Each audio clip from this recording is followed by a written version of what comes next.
अपने ही चंचल मन को अपने ही बस में करके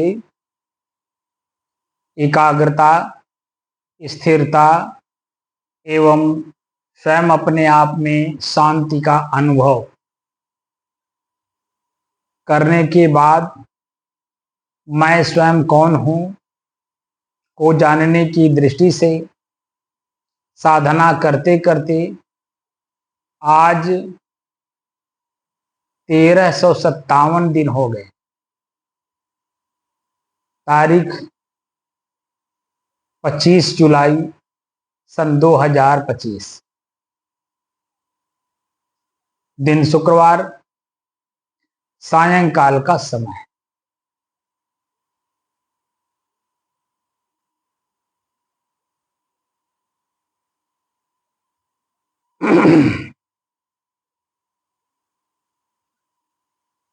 जो साधक हमारे इस साधना को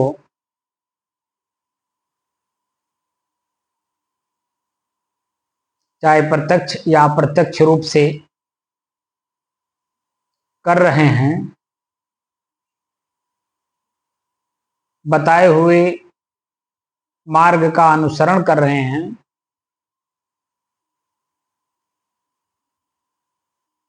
उनका चित्त एकदम शांत हो गया होगा।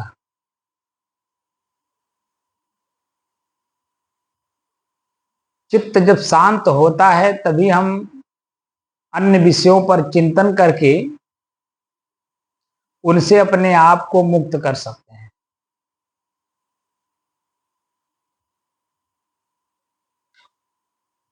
मन जब चंचल रहता है, किसी भी कार्य का समाधान प्रत्यक्ष होते हुए भी वो दिखाई नहीं देता है, बल्कि हम अपने चंचल मन के द्वारा और उसी में उलझ जाते हैं। लेकिन अब 5 नवंबर सन 2021 से और अब तक जिन जिन विधियों का हम लोगों ने प्रयोग किया, स्थिरता दिखाई दिया, उस स्थिरता में शांति का अनुभव हुआ होगा। क्योंकि मन क्या है? जो चंचल है। इसी अपने शरीर के अंगों के द्वारा, जैसे शरीर का अंग है आंख, 5 साल से लेके अब तक जिन चेहरों को, जिन स्थानों को, जिन मकानों को, जिन धनों को, जिन खेतों को, बिजनेस को, नौकरी को या किसी भी चीज जो देखा है उसका ख्याल होना मन है। 5 साल से लेकर के और अब तक कान के द्वारा जो शब्द सुना गया है उसका बार बार ख्याल होना मन है। जो कुछ भी हम खा चुके हैं, बोल चुके हैं, ये सब मन है, उनका याद होना मन है। यानी 5 साल से लेकर के अब तक अपने शरीर के अंगों के द्वारा किए हुए कर्मों का जो संस्कार है वही मन है।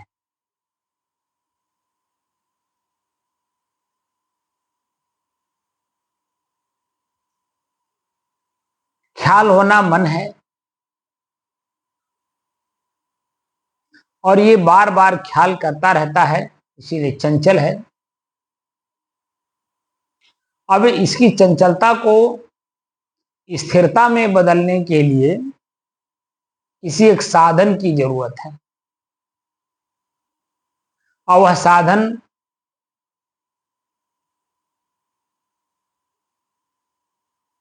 प्रशिक्षित व्यक्ति के सानिध्य में प्रयोग करने पर उसका लाभ दिखाई देता है कि हमारा अपना ही मन स्थिर हो रहा है।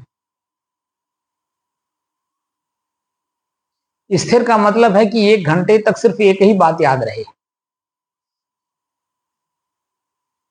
जिस काम को हम कर रहे हो सिर्फ उसके बारे में ही सोचे, बोले, करें, या किसी से कराए या किसी से जानकारी लेके करें।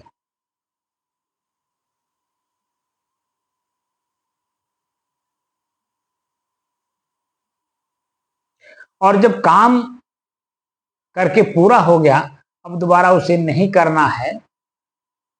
जब नहीं करना है तो उसके बारे में न सोचना है, न बोलना है, न करना है, न कराना है, न किसी से सीखना है, तो उसको बोलते हैं शांति।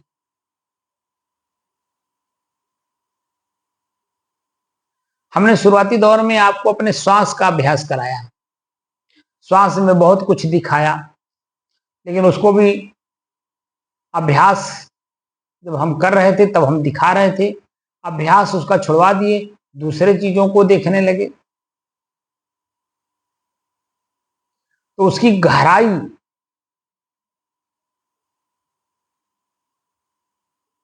जब तक गहराई में जाएंगे नहीं तब तक उसकी वास्तविक स्थिति से हम अवगत नहीं हो पाएंगे। तो मन मतलब याद करना, चंचल माने बार बार याद करना, स्थिर का मतलब है कि जिस काम को हमने उठाया उसी के बारे में सिर्फ सोचना, बोलना और करना और कराना। शांति का मतलब उस काम को दोबारा नहीं करना।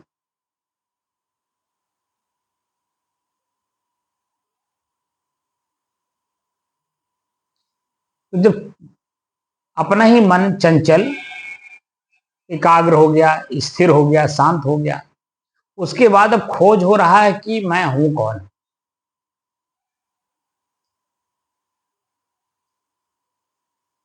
आज का जो विषय है उसी मैं कौन हूं की खोज में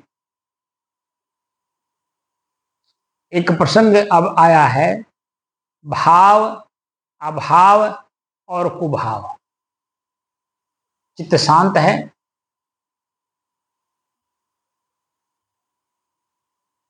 तो एक एक विषयों पर अब हम लोग चिंतन कर रहे हैं, जिससे हमारे भीतर का जो भ्रम है वो दूर हो। तो भाव क्या है, अभाव क्या है और कुभाव क्या है, इसके बारे में हमने कुछ थोड़ा बहुत लिखा है। थोड़ा बोलना, ज्यादा समझना, थोड़ा लिखना, पढ़ने वाले ज्यादा समझदार होना। लेकिन ये बात तो तभी समझ में आती है जब 3 तरह के शिष्यों में से जो उत्तम शिष्य है वो इस बात को समझता है।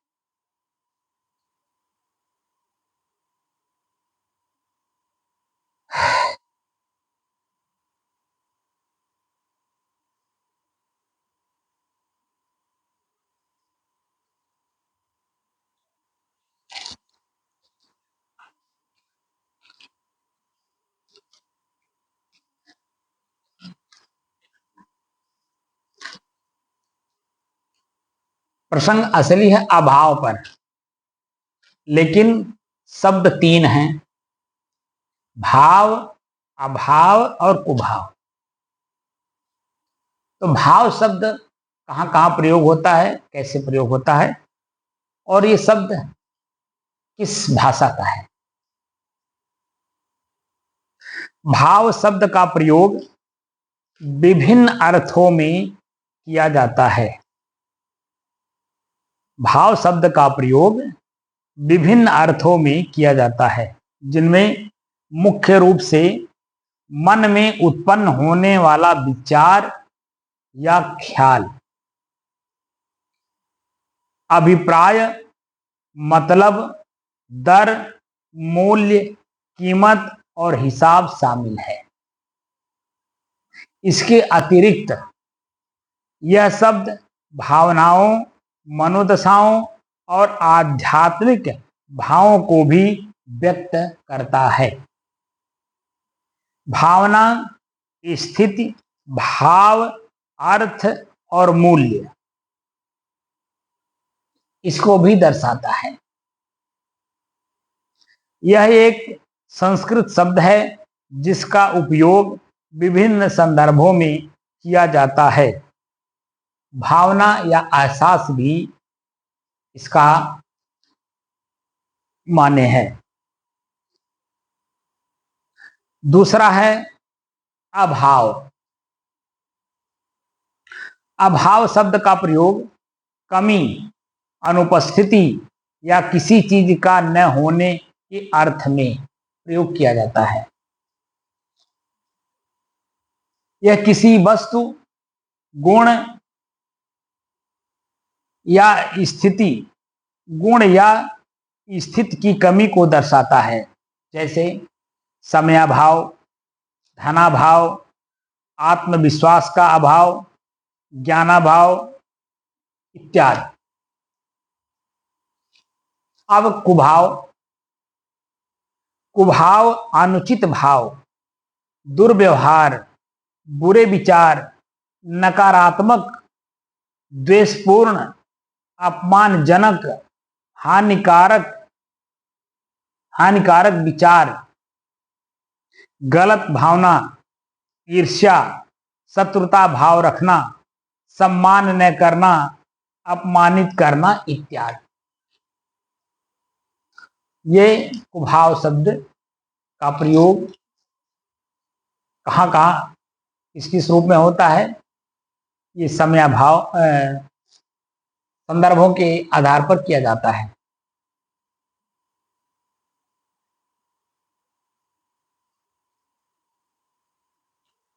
अभाव मुक्त जीवन, जो संदर्भ है आज का, वह है अभाव मुक्त जीवन।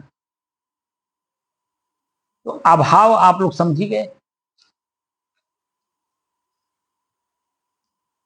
कमी, अनुपस्थिति या किसी चीज का न होने के अर्थ में प्रयोग किया जाता है। अभाव मुक्त जीवन एक महत्वपूर्ण कथन है। सब कुछ तो किसी के पास नहीं होता।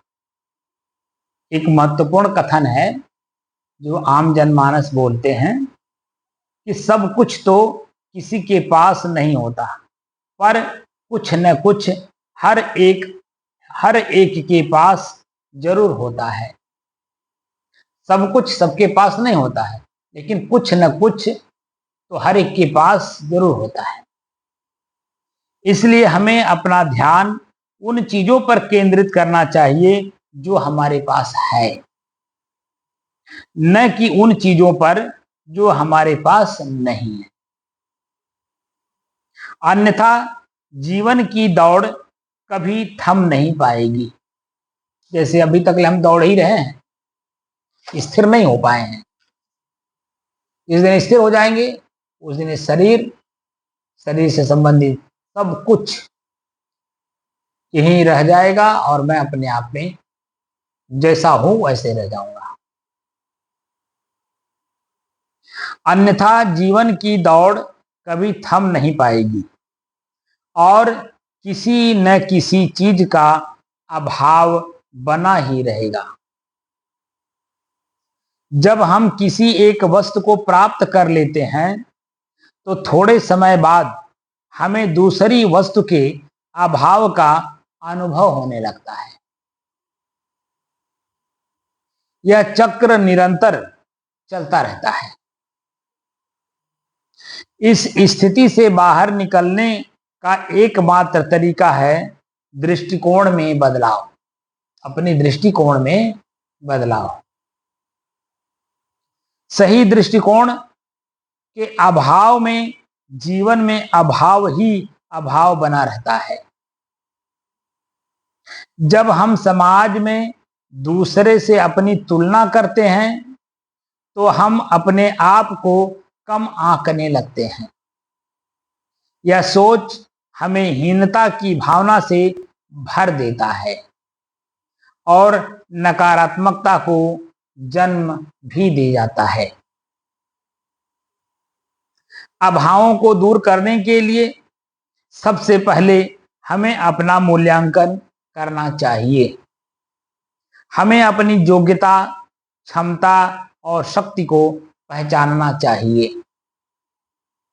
दूसरों से तुलना करना उचित नहीं है, क्योंकि हर व्यक्ति की क्षमताएं और विचार भिन्न भिन्न होते हैं। अभावों को दूर करने के लिए हमें अपनी जीवन की वास्तविकता को भी पहचानना चाहिए और जीवन को उसकी विविधता के साथ स्वीकार करना चाहिए। किसी के जीवन का एक पक्ष मजबूत होता है तो किसी का दूसरा पक्ष। अपने नजरिए में बदलाव लाकर अपनी योग्यता और श्रम से हम अपने अभावों को दूर कर सकते हैं।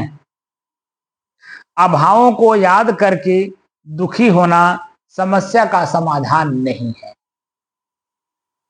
इसलिए हमें अपने जीवन को अभावों से मुक्त करने के लिए सकारात्मक दृष्टिकोण अपनाना चाहिए, जिससे हम अपने जीवन में पूर्णता प्राप्त कर सकें।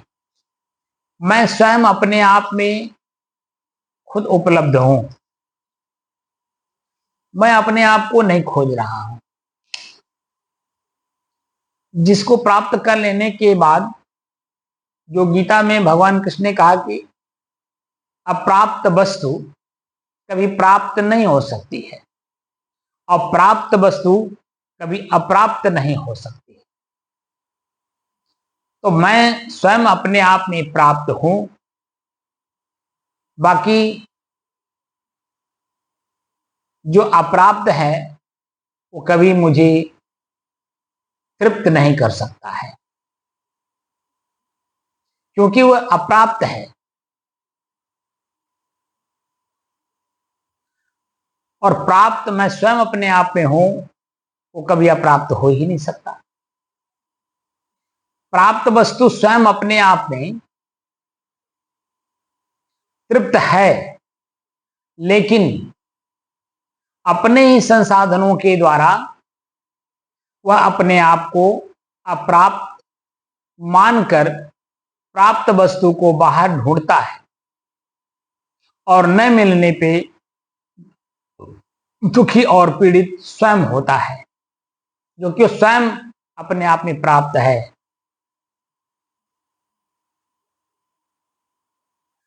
स्वयं मैं अपने आप में प्राप्त हूं और अप्राप्त वस्तु को ढूंढ रहा हूं, जो कभी मेरा था नहीं, है नहीं, होगा नहीं, तीनों काल में। और मैं स्वयं पहले था, हूं और रहूंगा भी। अरे कल था तभी आज हूं तभी तो कल रहूंगा।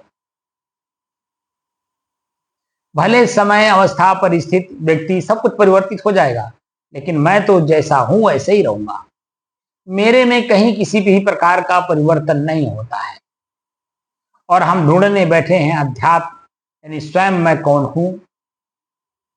श्वास को जब हमने देखना शुरू किया था तो पहाड़ मालूम हो रहा था। कैसे देखेंगे? दिखाई देगा भी नहीं दिखाई देगा। ये नया कौन सा ऐसा सिस्टम लागू कर रहे हैं जो पूरे विश्व में व्याप्त है? मंदिर में जाओ, गुरु जी के पास जाओ, आपका सब कुछ वही कर देंगे, आपको स्वर्ग में पहुंचा देंगे। तमाम प्रकार की भावनाएं जो हम मन में लेकर के बैठे हैं, लेकिन धीरे धीरे धीरे धीरे जैसे जैसे हम आगे बढ़ते गए, भयंकर से भयंकर गर्मी को सहन करने में, भयंकर से भयंकर ठंडी को सहन करने में, इसी शरीर से सब कुछ देख रहा हूं। मैं जैसा हूं वैसे ही हूं। बाकी जो कुछ भी मेरे अनुकूल था वो भी परिवर्तित हो गया, जो मेरे प्रतिकूल था वो भी परिवर्तित हो गया, और मैं जैसे का तैसे ही हूं।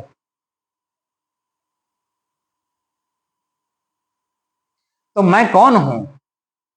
उसी को जानने के लिए ही अध्यात्म की गहराई में उतरने की जरूरत है। और मैं आप लोगों को बता चुका हूं, आध्यात्म शब्द स्वयं अपने आप में यही कहता है अपने आप से प्रश्न करो कि मैं हूं कौन। संधि विच्छेद करेंगे, अधिधन आत्म होगा। अधि अधूरा शब्द है, उसको पूरा करेंगे तो दो शब्द अपने आप में बनता है, अध्याय और अध्ययन। तो किस अध्याय का अध्ययन करना है, यानी रिसर्च करना है, खोज करना है, तो उसी में है आत्म। आत्म शब्द के 6-7 अर्थ होते हैं, स्व, स्वयं, मैं, निज, खुद और स्वतः। सब समानार्थी शब्द हैं, अर्थात स्वयं मैं कौन हूं को जानने की दृष्टि से ही अध्यात्म में आइए। और धर्म अध्यात्म का एक पड़ाव है, इसको स्वभाव कहते हैं। जब आप स्वभाव को पढ़ेंगे तो पानी का स्वभाव क्या है, अग्नि का स्वभाव क्या है, ऐसे ही जो जीव चींटी से लेकर मनुष्य तक हैं उनके स्वभाव क्या हैं, तो मनुष्य का भी स्वभाव तो होगा। मनुष्य का स्वभाव क्या है, हम बंदर के स्वभाव को पढ़ेंगे, कुत्ते के स्वभाव को पढ़ेंगे, बिल्ली के स्वभाव को पढ़ेंगे। जब सबके स्वभाव को पढ़ते जाएंगे पढ़ते जाएंगे पढ़ते जाएंगे, अंत में आएगा कि मैं जो मनुष्य हूं, इस मनुष्य का भी अपना कोई स्वभाव है। मैं अपने स्वभाव में नहीं हूं तो मैं अपने स्वभाव में लौटूं कैसे? और अगर मैं अपने स्वभाव में हूं नहीं तो वर्तमान में किस स्वभाव में हूं? तो उस स्वभाव को परिवर्तित करके मैं अपने स्वभाव में रहूं, स्थिर रहूं, शांत रहूं, सुखी रहूं, आनंदित रहूं, प्रसन्नचित रहूं और दूसरे को भी प्रसन्नचित करते रहूं कर्मों से। अगर मैं बोलूं तो किसी को कष्ट ना हो, मैं कुछ खाऊं तो दूसरे को खिला के तब खाऊं। यानी हर एक क्रिया पे आपके दूसरे लोगों के ऊपर क्या असर पड़ता है, उस असर को, अगर बुरा असर पड़ रहा हो तो उसको त्यागिए, छोड़िए और अच्छे विचार और कर्म को प्रयोग करिए अपने जीवन में, तो स्वभाव आपका बदलेगा। तो आपका स्वभाव क्या है?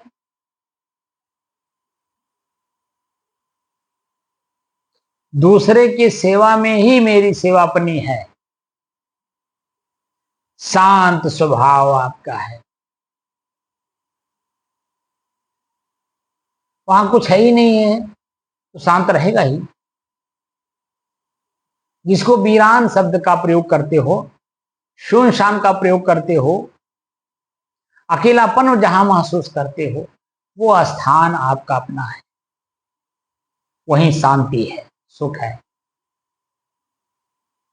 लेकिन उसको समझेंगे कैसे? तामसी व्यक्ति इस चीज को कैसे समझेगा? वो तो तामस लिए हुए है, वो जो कुभाव है वो तामसी लोग हैं। अभाव है वो राजसी है, और जो भाव है वो सद्गुणी है। अपने भाव में रहना। हमारा भाव क्या है? हमारा स्वभाव। हमारी कीमत अपने आप में है, दूसरे की सेवा में हमारी कीमत है। अपनी सेवा में हमारी कीमत नहीं है, दूसरे की सेवा में हमारी कीमत है। भाव माने कीमत। मैं स्वयं अपने आप में कितनी कीमती हूं, जब आप किसी की सेवा करते हो और सेवा के बदले में आपका चित्त जो गदगद होता है, प्रसन्न होता है, आनंदित होता है, उसका वर्णन क्या शब्दों में हम आप कर पाएंगे? कोई कह दे। लेकिन जब हम दूसरे के भाव में रम जाते हैं, कुत्ते के भाव में, बिल्ली के भाव में, तो क्या होता है? हमारी भाव, हमारा कीमत घट जाता है।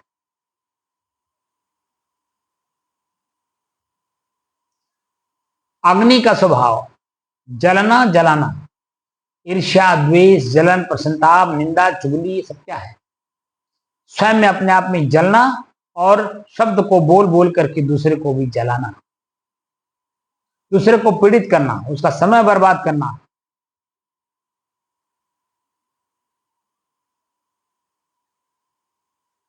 इसलिए मैं स्वयं किस भाव का हूं, कितनी कीमत का हूं, ये स्वयं जब अपनी बुराइयों को त्यागते जाएंगे, सद्गुण अपने आप आते जाएंगे, आपको बुलाने की जरूरत ही नहीं है।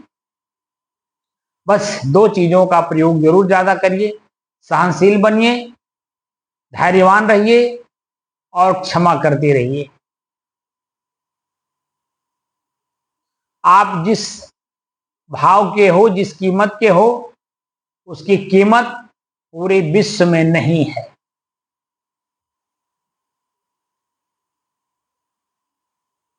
पूरी विश्व की संपत्तियां आपकी कीमत नहीं आंकती हैं, इतनी कीमती आप हो।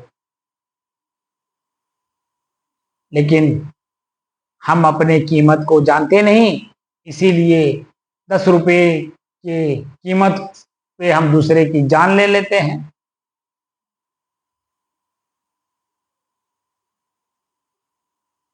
छोटी छोटी चीजों में आकर के हम उतावलापन में आकर के ऐसे गलत काम कर देते हैं जहां पश्चाताप के अलावा कुछ दिखाई नहीं देता है।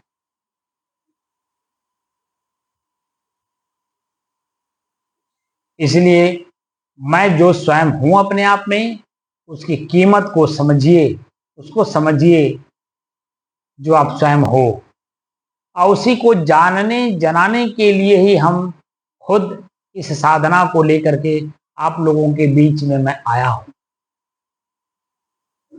5 नवंबर सन 2021 से लेकर अब तक 1400 से ज्यादा, 1500 के आसपास वीडियो यूट्यूब पे अपलोड है, और कोई ऐसा विषय नहीं जिस पर चर्चा न की गई हो। धीरे धीरे जब अभ्यास करते करते आपका चित्त बिल्कुल मक्खन की तरह हो जाता है, तब एक एक शंका का समाधान करते करते यहां तक हम लोग पहुंचे हैं। भ्रम कितने हैं? अनेकों हैं। लेकिन जब शांत चित्त रह करके जो वर्तमान में मन में शंका उठा है उसका समाधान ढूंढ लीजिए, वो अस्थायी रूप से एकदम बिल्कुल आपको संतुष्ट कर देगा, तृप्त कर देगा। उसके बारे में न सोचना है, न बोलना है, न करना है। धीरे धीरे सारे भ्रम दूर हो जाएंगे, और जिस दिन पूर्ण रूप से आपके मन का भ्रम दूर हुआ, आप अपनी स्थिति में मजबूत हो गए, सारे संसार से, जन्म मरण से, सुख दुख से, पाप पुण्य से, हानि लाभ से, सबसे आप मुक्त हो गए।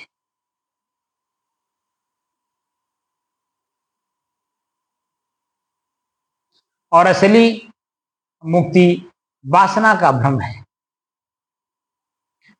जो हृदय में सूक्ष्म रूप से गड़ा हुआ है। इसी को जड़ से उखाड़ के फेंकना है।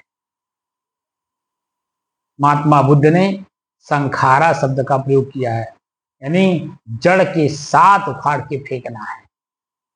3 ऐसे आपके कांटे हृदय में गड़े हैं, जिसके कारण अनेकों दर्द पीड़ा देने वाले उसके इर्द गिर्द, उसके शागिर्द के लोग पीड़ा दे रहे हैं हमें।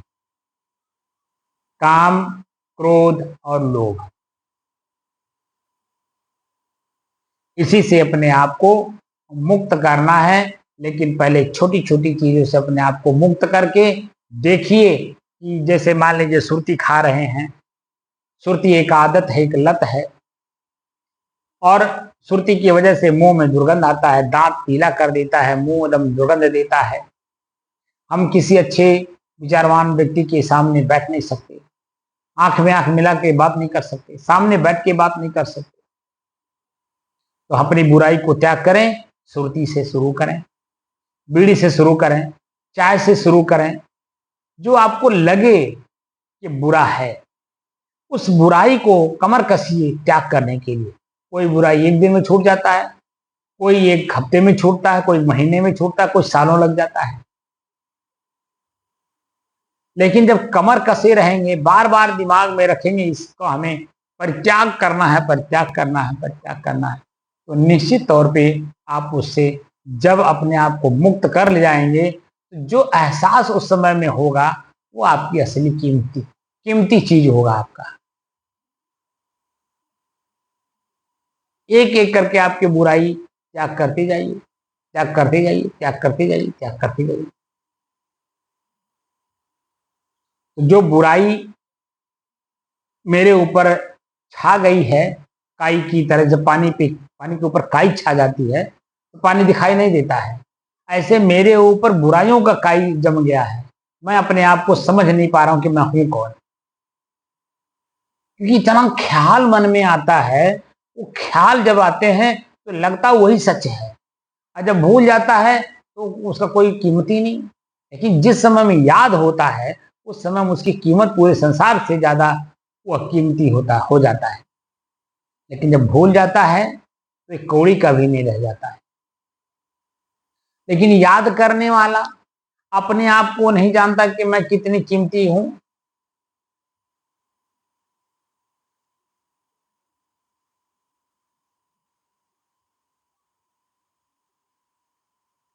खैर, हमें अपने आप को जानना है, उसी में स्थिर रहना है। हमारा काम है आप लोगों को, हमारे जो गुरुओं का दायित्व है, जिस पद पर मैं हूं, अपने पूर्व के ऋषियों के पद पर, संतों के पद पर, गुरुओं के पद पर मेरा कर्तव्य है आपको दे धक्का दुई और शब्दों के माध्यम से मैं दो शब्द आप लोगों के बीच में रखने की कोशिश कर रहा हूं। क्योंकि इस समय में पूरे समाज के लोगों के मन में आग लगी आकाश में, झर गिरे अंगार, और संत न होते जगत में तो जरी मरता संसार। आज स्थिति यही है कि संत रह नहीं गए, इसीलिए पूरा संसार तनाव में जी रहा है,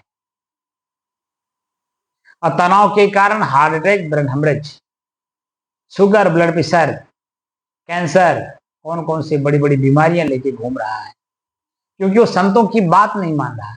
और संजोग से संत भी आज ऐसे हो गए हैं जो इच्छाधारी हो गए हैं।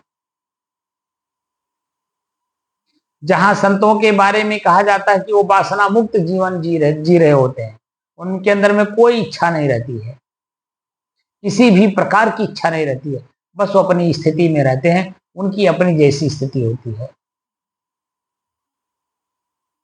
एकदम उसी में मग्न रहते हैं। संत शांत हृदय, चित्त एकदम बिल्कुल शांत रहता है, कोई अनुसंधान नहीं करता, क्योंकि मन कुछ ख्याल नहीं कर रहा है। हमारे आपके बीच में होते हुए भी, बातचीत करते हुए भी वो बातचीत नहीं करते, एकदम बिल्कुल शांत रहते, भीतर से शांत।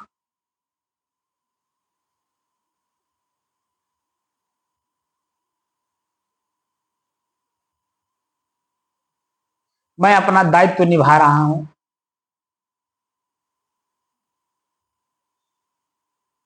संत मही विचरत यही हेता, और जड़ जीवन को करें सचेता। तो मैं पृथ्वी पर हूं, आप लोगों के बीच में हूं, आप लोगों को रोटी खा रहा हूं। तो हमारे गुरु जी कहा करते थे, जिसका खाओ उसका गाओ। तो आप लोगों का मैं रोटी, कपड़ा, मकान सब कुछ ले रहा हूं, ये लाइट, पंखा, बिजली सब आप ही लोगों का, मेरा कुछ है नहीं। क्योंकि मैं जब घर त्याग किया था तो एक दाना भी मैं घर से लेके आया नहीं। और आज इस 35 साल में जो कुछ भी मेरे पास है वो आप सब लोगों का है, मेरा अपना कुछ नहीं, क्योंकि मैंने कुछ भी कमाया नहीं है। जो मेरा दायित्व है मैं इसका निर्वहन कर रहा हूं। सुपरवाइजरी,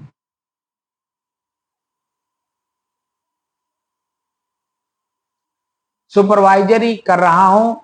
कौन सुखी जीव है, किसको आत्मज्ञान की जरूरत है, कौन व्यक्ति भटका हुआ है, नहीं भी भटका है तो भी उसके दिमाग में डाल दूं, ये जो तुम कर रहे हो, ये अभी जो सच मान के कर रहे हो, अब ये घंटे बाद, एक दिन के बाद, एक हफ्ते के बाद, एक महीने के बाद ये सच नहीं रह जाएगा। यही आपको काटेगा, यही दुख देगा जिसको आप अच्छा मान के कर रहे हो। आप अच्छा मान के अच्छा काम कर रहे हो वो भी आपको काटेगा, आप बुरा मान करके जो अच्छा कर रहे हो वो भी काटेगा। जो कुछ भी वर्तमान में आप कर रहे होते हैं, वह एक घंटे बाद, एक दिन बाद, एक हफ्ते बाद 1 महीने बाद आप ही को काटने दौड़ता है। अब इस बात को कैसे समझें? बस साधना करते चलिए, अपने शरीर के इंद्रियों को अपने वश में करते चलिए, धीरे धीरे सारी बातें समझ में आ जाएगी। मैं भी पहले कुछ नहीं समझता था, आप लोग तो फिर भी समझदार हो, मैं तो बिल्कुल अनभिज्ञ था। आप लोगों के बीच में रह रह करके, देख देख करके, सुन सुन करके, समझते हुए धीरे धीरे आगे बढ़ रहा हूं। ये जो मैं बोल रहा हूं, आप ही लोगों की भाषा बोल रहा हूं, मेरे पास कुछ है ही नहीं कि मैं तो शांत स्थिर हूं, शुद्ध हूं, स्थिर हूं, शांत हूं, एकरस हूं। मेरे में तो कुछ नहीं है, बस आप लोगों से ही सीख सीख करके आप ही लोगों को बता रहा हूं। जो आप लोग कर रहे हो वो 1 घंटे बाद, 1 दिन बाद, 1 हफ्ते बाद, 1 महीने बाद, 1 साल बाद, जो आज बहुत कीमती समझ करके काम कर रहे हो, उसकी कीमत 1 कौड़ी के बराबर भी नहीं होगा। उस चीज को आप खोज करो, उस चीज को पाने के लिए परिश्रम करो, जिसकी कीमत आपसे, आपके रहने पर महसूस होता है। स्वयं आप अपनी कीमत को नहीं जानते हो, इसलिए प्रकृति की वस्तुओं को अपनी कीमत समझते हो।